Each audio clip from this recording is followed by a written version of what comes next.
Hi friends, আমার channel story of every ডিশে আরেকটা পর্ব দেখার জন্যে আপনাদের সবাইকে ওয়েলকাম জানাচ্ছি। আজ আমি এই তীব্র ঠান্ডার থেকে স্বস্তি পাওয়ার জন্যে একটা কফি রেসিপি নিয়ে এসেছি, যেটা হলো গিয়ে মেক্সিকান মোকা।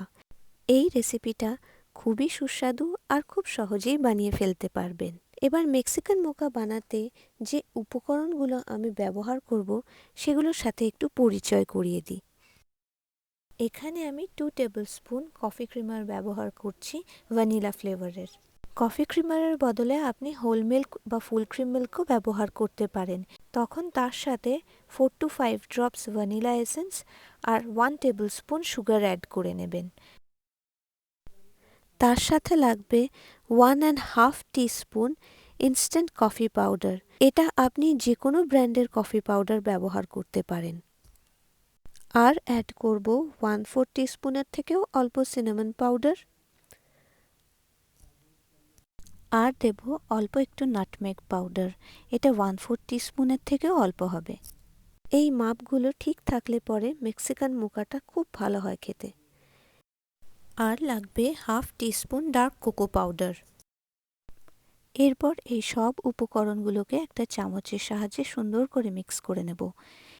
তারপর আমি এই মিক্সচারটাকে 30 সেকেন্ডসের জন্য মাইক্রোওয়েভ করতে দেব।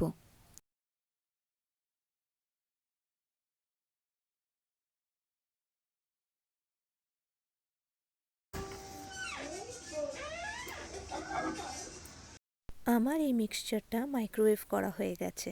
এরপর আমি এটার মধ্যে 1 কাপ হোল মিল্ক বা ফুল ক্রিম মিল্ক অ্যাড করব। এখানে আপনি আমন্ড মিল্কও অ্যাড করতে পারেন।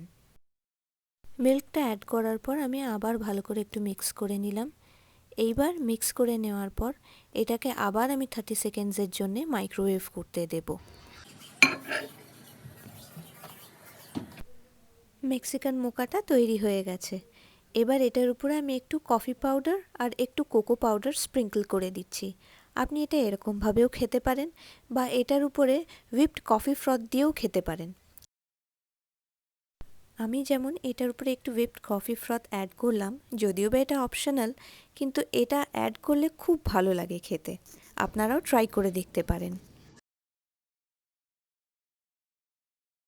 তাহলে আপনারা সবাই এই মেক্সিকান মোকা কফি রেসিপিটা বানিয়ে দেখুন আর আমাকে কমেন্ট করে অবশ্যই জানাবেন আপনাদের কেমন লাগলো।